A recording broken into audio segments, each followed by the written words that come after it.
Here we go for another AEW Dynamite review. It is Thursday. It is September 14. I'm Mr. Warren Hayes. This is the Mr. Warren Hayes Show podcast, a pro wrestling podcast, which is why we're talking about AEW Dynamite, which is something that we review every week right here on the podcast. Whether you're listening to this on youtube.com/Mr. Warren Hayes or on your favorite podcast application, you've got it. It's happening. This is it. Your highly anticipated review. No, probably not all that anticipated. Let's be realistic. You know, there's a time to promote, and there's a time to be real with people. And I think right now, we have to be a little real here. Or maybe you are anticipating, and if you are, well, you know, hat tip to you, and thank you very much for being here. And then you know the routine. Leave a like on YouTube if you're enjoying this so far. I don't know why you would, but you never know. Or leave a subscription as well. Make sure you don't miss out on anything. The Mr. Warren Hayes Show itself, or the Collision reviews that we do on Sundays. Or, just join me on your not join me. You can join me here. That's great. But leave a 5-star review on Apple Podcasts or a 5-star rating on Spotify. Those things are fantastic. Also help the growth of the podcast tremendously. Look, I'm usually not very good at these things, and, getting all of these little details out. And I was true to form today. So it'll probably be a very good podcast. Very good review that we will be doing here today, talking about the All Elite Wrestling program that took place on September 13, 2023 from the Heritage Bank Center in Cincinnati, Ohio. 2,190 tickets distributed, according to WrestleTix, of course, as of when we're recording this right now, over lunch on Thursday. Set up for 3,254. I went off/talked about. Let's use both terminologies. About how attendance right now for AEW is not good and is kind of in the pits. Sort of threw some ideas out there. Some kind of analysis as to why this is happening, why this is going on. Is this related to CM Punk, etc., etc.?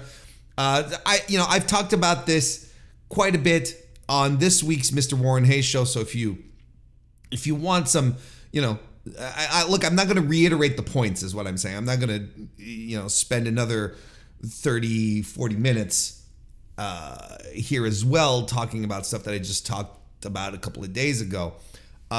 So if you want to check that out, you're more than welcome. But in my perception right now, in my view, the talking points, not necessarily the talking points, but the bullet points. That's what I was looking for. Are very simple. Is that attendance is down for all shows. And it's not just a Dynamite thing. Collision wasn't exactly tearing down the house down either. It wasn't like suddenly doing 10K on every venue that they were heading into. And that was despite the fact that they had CM Punk there as the flag bearer, the torch bearer of the show, right? So attendance is down everywhere. I'm wondering how much of a correlation there is between certain creative directions that AEW has been taking, as opposed to just a couple of years ago when things were going very, very well. It could also be like just the veneer of the new thing sort of washing away as well. That's also a thing. Or how much has the past year of turmoil has had an impact, right? Because there have been multiple people who have been in and out of programming that are very much attached to the identity of AEW. So there's a lot of stuff here to think about and look after, and it's It's not necessarily the greatest as far as attendance goes. We're not in a good spot. Arthur Ashe is still not doing very good. We have Wrestle Dream coming up in 2 weeks, which again isn't tearing down the house by any means. Of course, it's a new pay-per-view, it's a new brand. For AEW pay-per-view programming, so it doesn't have the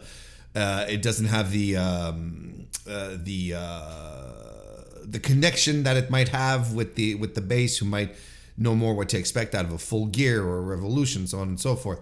Look, the point here right now on this show, on this review, this is where we're going to leave it at, is that these numbers are not good. They really are not good. I'd like to say it's concerning. I'm sure, I would assume that there are people backstage there who are concerned with the low attendance, right? On the business aspect of it. I think it's completely fair. But at the same time, again, this is my final point, that from what I talked about on Tuesday, if AEW is about to sign a very big rights deal, that's what everything is pointing to. Getting guaranteed money makes you not quite as stressed about your gates and the money made from gates. You suddenly don't become quite as dependent to scratch and claw for a couple of hundred more seats, or a couple of thousand more pay-per-view buys. You have the guaranteed money, so maybe it's not that much of a concern either. But at the same time, it probably still is, because an empty arena is it's not, an empty arena doesn't come across great on television. Anyway, again, Mr. Warren Hayes Show proper should be out there on your feeds and whatnot if you want to check that out. But we are going to start talking about Dynamite, which opened up with the AEW International title match, where Jon Moxley, Cincinnati's own, successfully retained his title against Big Bill, who was accompanied to the ring by Richard Starks. I enjoyed this. I thought this was a good opener. I thought this was a lot of fun. Got the local crowd really excited and into the show from the get-go. You know what? Moxley gave up a lot to Big Bill. I thought he was very generous with himself. Big Bill, of course, playing off the fact that Big Bill is big. Big Bill right now is AEW's big man. Like, he's the guy that everyone treats like a true to form big man. And he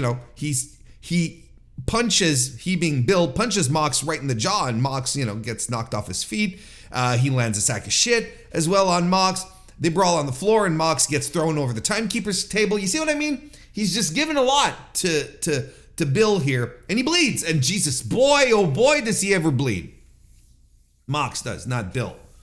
Superplex by Mox, and a boss man slam is by Big Bill. Mox gets into a string of offense, playing the hits, lands a cutter, but Bill rolls to the floor to avoid any extra damage. Ricky Starks is out there as well. He sort of pokes his nose into stuff. He's being a jerk. So that brings out Bryan Danielson, who takes care of Ricky Starks. Big choke slam by Bill on Mox, who locks in a triangle on a standing Bill. And I thought they were going to do the powerbomb spot, that overdone cliche, spot where, the guy lifts the other guy from a triangle. But no, Bill ended up tapping. I think they did tease it, but Bill ended up tapping in this. Danielson was holding Ricky Starks back so he couldn't go break up the pin. I thought this was a very good little opener. I enjoyed it. Good little brawl we had here. After the match, this Big Bill and Ricky Starks beat up on Danielson and Mox. Claudio runs in for the save. He actually carries Bill on his shoulders, like as if he was going to dump him, like he's fireman carrying him. So yeah, we're continuing this angle here. It's continuing on Collision as well. It all looks good to me. Roderick Strong and the Kingdom are interviewed backstage. They're with, of course, Renee Paquette. Before Strong gets anything really worthwhile in, Adam Cole arrives, and he asks Strong to reconsider the fight because Samoa Joe is going to break his neck. And Strong just blows him off. Friendships. Tony Schiavone is in the ring. He introduces Don Callis. Don Callis, of course, comes out with Konosuke Takeshita. Callis says that Takeshita is better than the best. He's better than the greatest, better than Ricky Dozan, Maeda, Sakaguchi, Choshu, Okada, and Inoki. He says he's beaten Kenny Omega twice in 7 days, so that makes Konosuke not just an ace, but the alpha. And then they point to the Tonytron, and then there's a big alpha logo with a wolf. So they're going to be going with this. This is going to be Konosuke Takeshita's performer nickname, the Alpha. I don't hate it. I think it's fine. It's a nice, the Alpha and the Omega. It's all good to me. Don reveals the next, who's next on the hit list for the Callis family, and that is Kota Ibushi. As he says, Kenny Omega's living, breathing heart.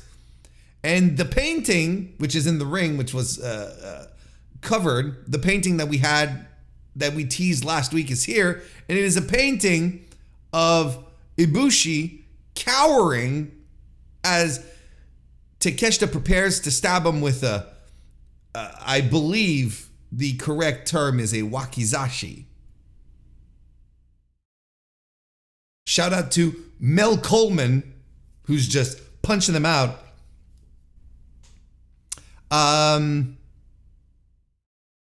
So they have the painting, and Callis then stabs the painting right in Kota's face with the screwdriver.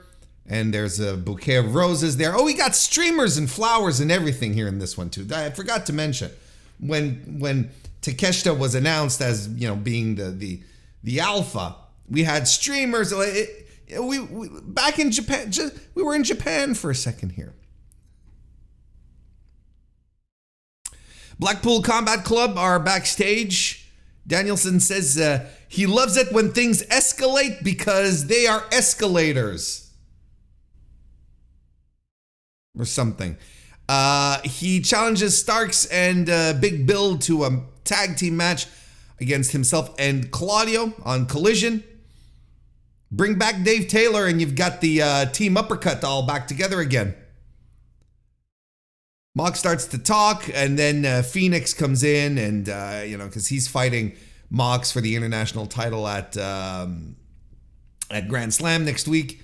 So there's a big commotion there, but amidst the commotion is a very calm, very collected Eddie Kingston, who just stands there, stares at Claudio, and just says, "One more week," and he cackles.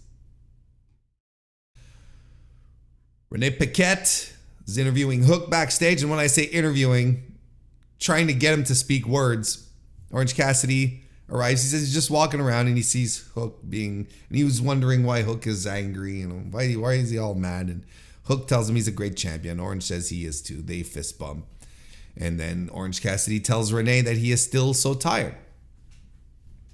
Now, look.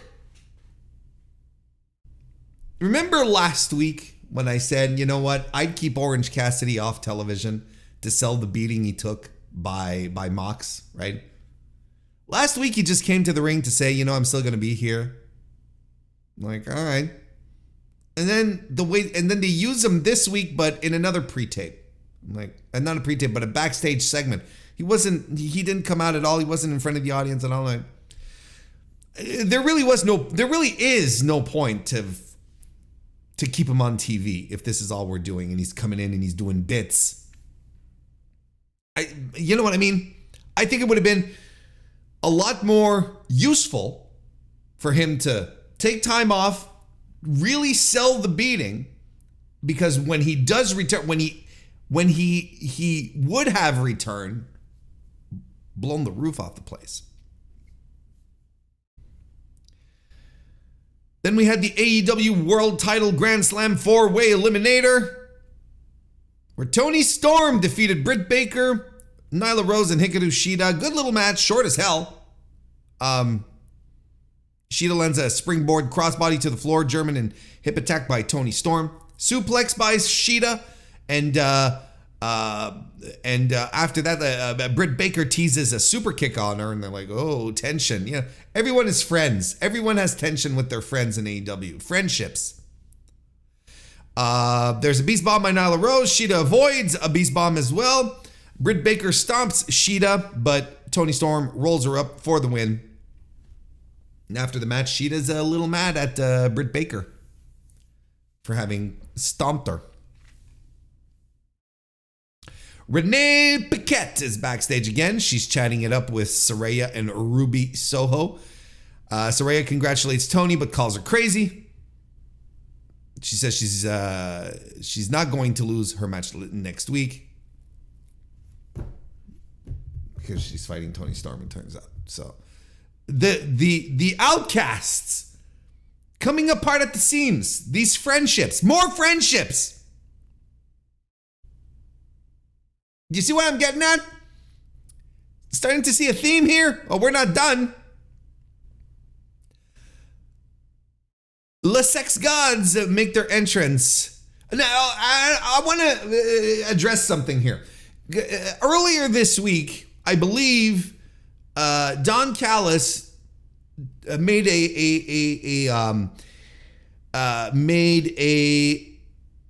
attempted to make a grammatical correction to the name Le Sex Gods, right? Saying that in French, le is French, and then it would have to be le, L-E-S, right? L-E-S is plural, and since there are gods, they are gods, plural, it should be les sex gods, which I understand. But the thing here that I want to point out is that it depends on what you're trying, what the determinant here is pointing at. Because if you do it singular, if you do it plural and say the sex gods, les sex gods, and he's right, that means that they are gods of sex, right? They are both gods of sex. But le sex gods means that they are gods of the sex of, like the concept of. So both, what I'm trying to say is that both are okay. Both are passable. And just, you can be sex gods or gods of the sex. You can be sex gods or gods of sex. That's what I'm trying to say. There you go. And when they say le sex gods, I agree. It sounds a little dopey in French, but you can understand what they're trying to say here. They're trying to say they are gods of sex as opposed to sex gods. So it's not it doesn't necessarily have to be plural. Does that make sense? I don't think I'm making a ton of sense. Look, I am operating on 3 hours of sleep today, folks. 3 hours of sleep. But I'm not complaining and I'm not bitching, and I want to make these videos for you because you deserve them. These review videos. But I feel like I'm a little scattered. I'm not going to lie, my brain feels a little like mush today. But I do want to point this out. Le sex gods is not necessarily a grammatical error like Don Callis was pointing out. You can be gods of sex or sex gods. Now, if they were going for we are sex gods, then yes, it should be plural, les. I agree. But if they're saying we are gods of sex, I can't believe we're talking about this.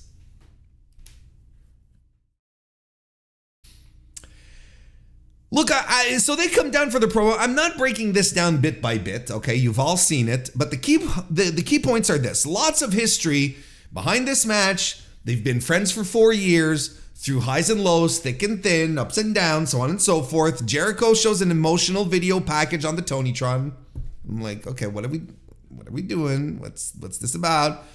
And Jericho talks about seeing Sammy on the NWA 70th anniversary show, and he was so blown away by him.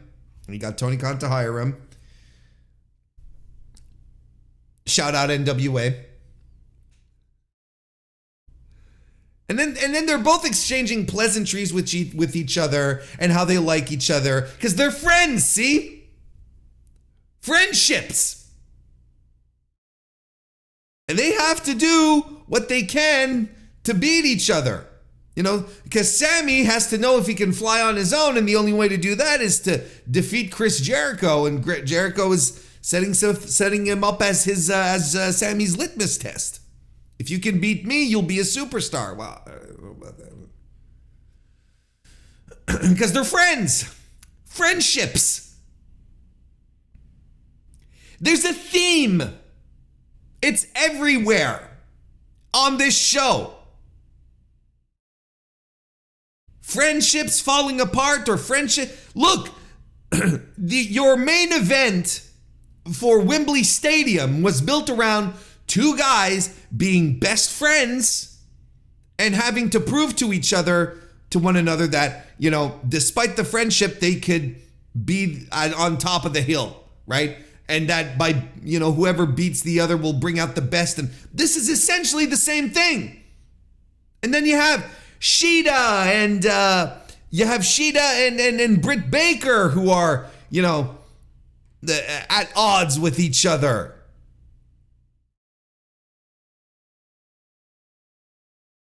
Everyone is friends. It's all friendships. Your main event is everything with Roderick Strong, and we're going to talk about this, but it's all friendships. All friendships. Can people just beat on each other because they don't like each other? Or they just have, you know, stuff to settle? They want to get a bigger cut of the purse? They want the winner's cut of the purse? I don't mind these angles whatsoever, but now I feel like they're up and down the card here. What are we doing?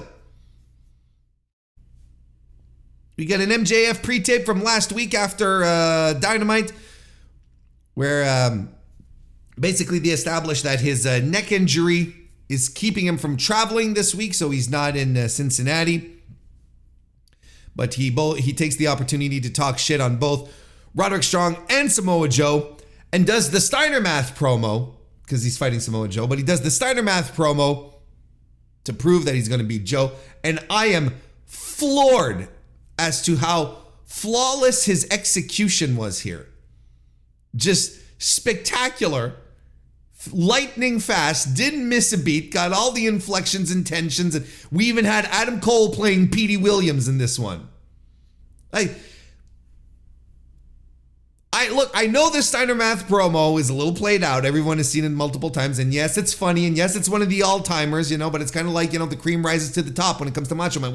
We've all seen it. Yes, it's great. It's all, you know, it's a little played out, but I gotta say, that was rad as hell. When he started off, I was like, you know, when he says, because I'm not normal, you know, when he says, I don't even know the promo by heart. When I'm not normal, I'm a genetic freak. I'm like, oh, really? You know, I sort of groan. But the cadence, spectacular stuff. Fun little callback to, let's be honest. Stop being such a curmudgeon, Warren. MrWarrenHayes.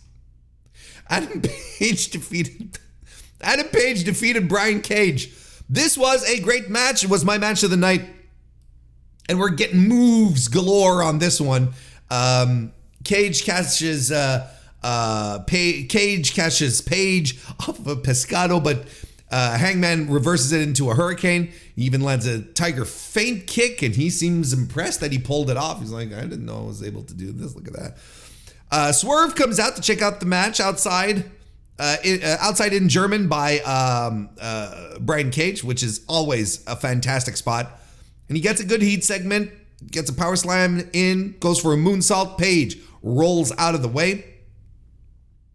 Hangman clotheslines both dudes to the floor. Back in the ring, they're going hard on each other is what I'm trying to say here. This is the point I'm trying to make as I'm breaking this down. Cage bicep curls Adam Page, but he reverses out of that into a crucifix bomb, which was really cool. Orihara moonsault follows. Buckshot lariat is attempted, but it's interrupted. Cage has him up on his shoulders, like he's setting him up for that F5 gimmick, but Page transitions it into a roll-up, which was really sweet, and it's a Deadeye that gets the job done for Hanger on this one. I thought this was really good. I thought this was great. I thought this was a great television match. Just great stuff. After the match, Adam Page doesn't think Swerve has the balls to come and face him, and that they're there in Prince Nana's Burger King ass crown. Not exactly the most topical of burns, but okay. Nana, of course, has been around all this time, and he is fantastic. Swerve Strickland gets on the microphone. He says, "What's up, turd?" I don't know when I'm going to get bored of that. That's really funny. He challenges Page to a match on October 1st at Wrestle Dream. Cage then attacks Hangman from behind, and Prince Nana joins in, landing a few stomps on his own, and then starts dancing because that's a tremendous gimmick. And the Young Bucks run in from behind to make the save. Cage has a super kick party, and so does Nana, who turns around, and much to his surprise and his demise, he eats super kicks as well. I thought this was a good segment. It's a good segment, and Swerve is fantastic. Look, these are two of my favorite guys in AEW right now that are in a feud. Adam Page and Swerve Strickland. And like I've talked about, and we'll probably talk about it when we end up inevitably previewing Wrestle Dream. This is a match that's set up by two guys, like two stars, two dudes that you're like, either of these guys could win, and it makes sense. So it feels good to have these types of matches where you don't feel like the conclusion is foregone. This is very good, actually. I enjoy it. Renee Paquette is interviewing Dan Garcia backstage. He talks about, she starts talking about Chris Jericho and Sammy Guevara, and he's like, hey, can't we talk about me and how I've been going viral, and some footballers did his dance or whatever? Good for him. We have been purporting for the longest time here on this program that a guy in black tights and black boots, he is no more. He's got the personality down. So it's not new. Not new if you're listening to the Mr. Warren Hayes show at the very least. Don Callis arrives to sweet talk Garcia into joining the Don Callis family, but Garcia shushes him, does some hip thrusts, and we hit the bricks. We're done. We get a video package of Jade Cargill returning last week on, or a few days ago, was on Collision, right? Yeah, it was just a couple of days ago on Collision. And they're running Statlander versus Jade on Rampage this week. And there's a report coming out from Fightful, apparently, that there is talk that Jade might be on her way out of AEW, and that she might actually be heading to WWE, which would explain why they're running the match so quickly on Friday. These are reports, right? I'm not sitting here and telling you that this is a thing that's happening, but if it does happen, I think it's a significant story that we will cover properly. But my off the top of my head, in shooting from the hip here without, knowing the details or the reality or so on and so forth. Again, this is something that I've purported for a while. Jade Cargill will thrive if she ever goes to WWE. And to think the opposite is being blind and not quite understanding how things go in WWE, she will thrive there. She's in a promotion where work rate is a little more valuable than it is for WWE fans.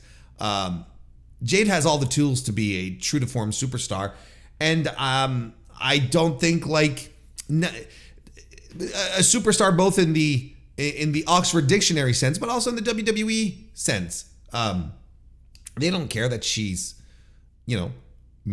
average at best in the ring. They really don't care. She's got a whole bunch of other attributes that they can use.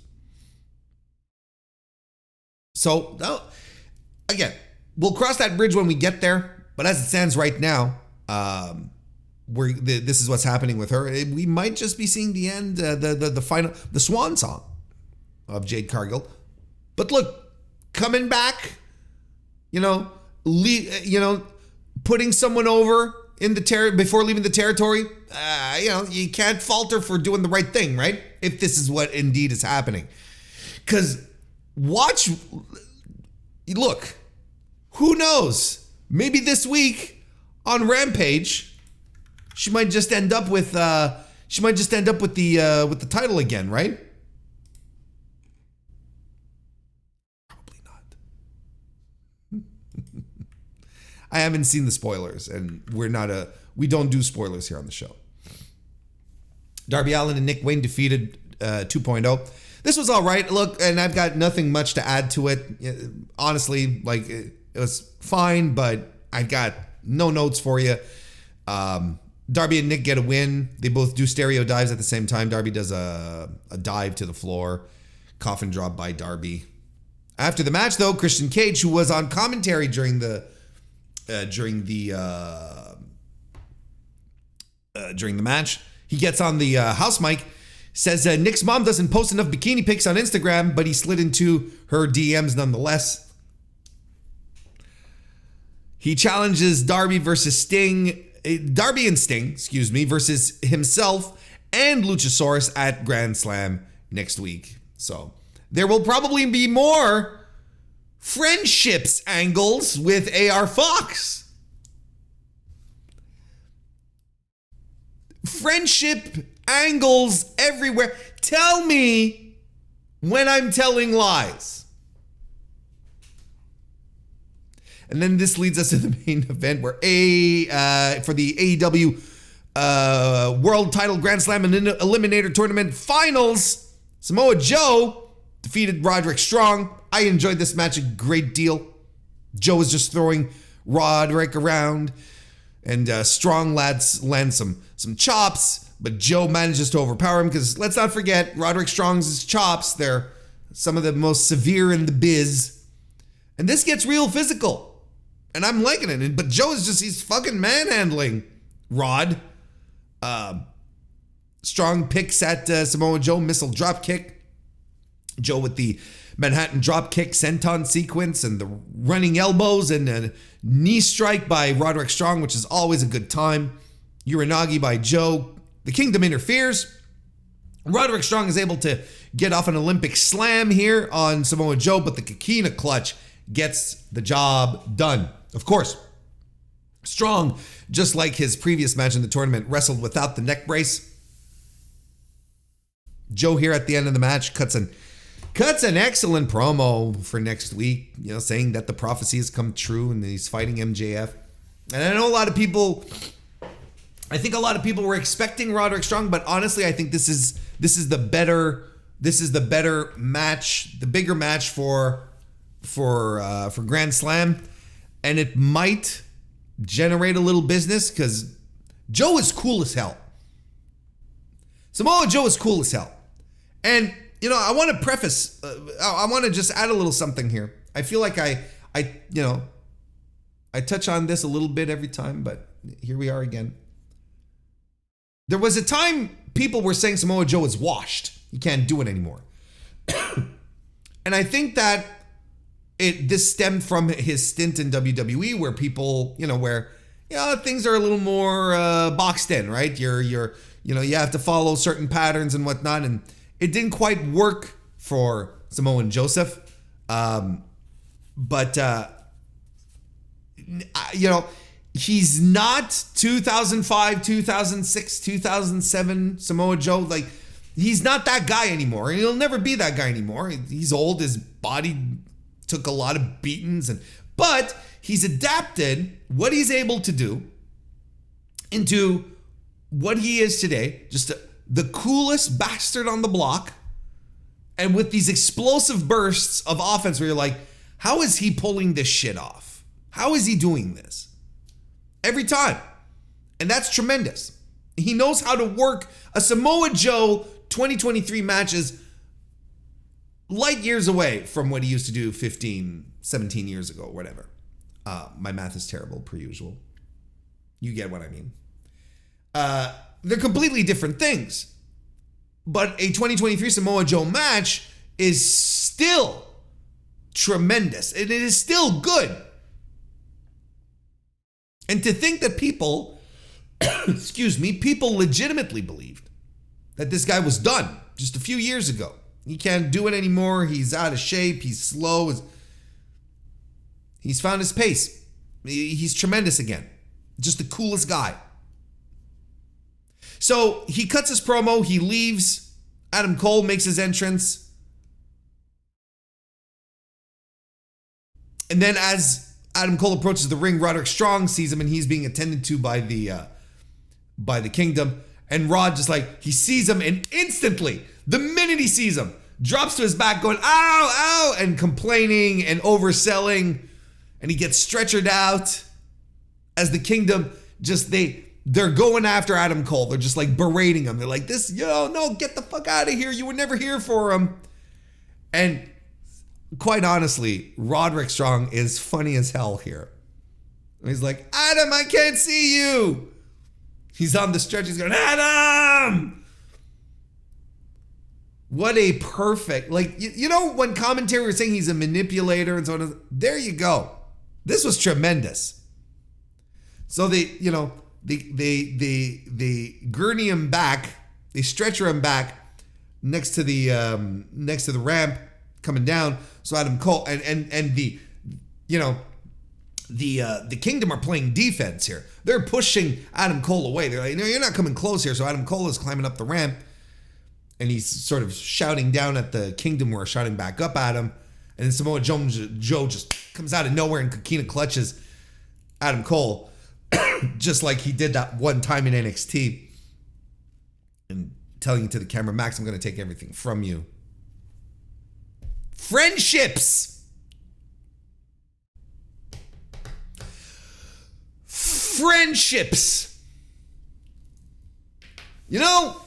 Maybe it is best for wrestlers to turn on their friends, because it feels like their friends all end up being liabilities, and also start overwhelming us with with variants of the same angle, all within the same period in the same show.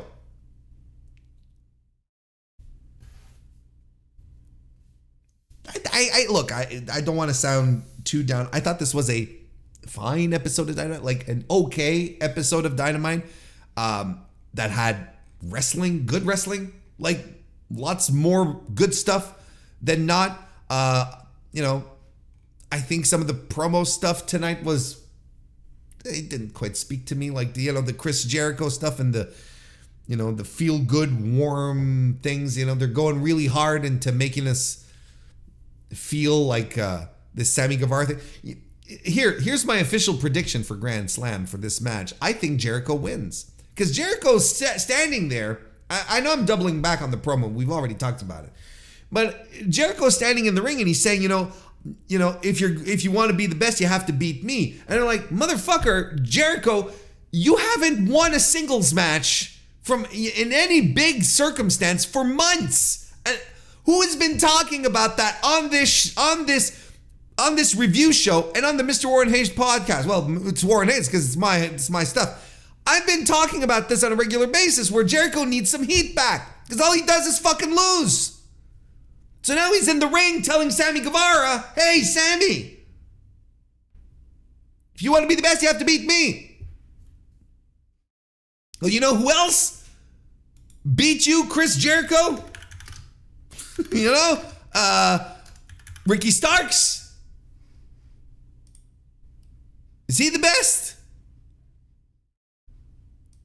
Action Andretti? Will Ospreay?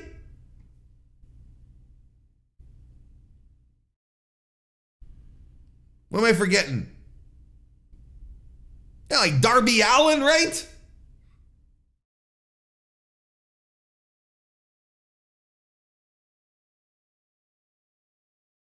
What are we doing here? Like it's, you know,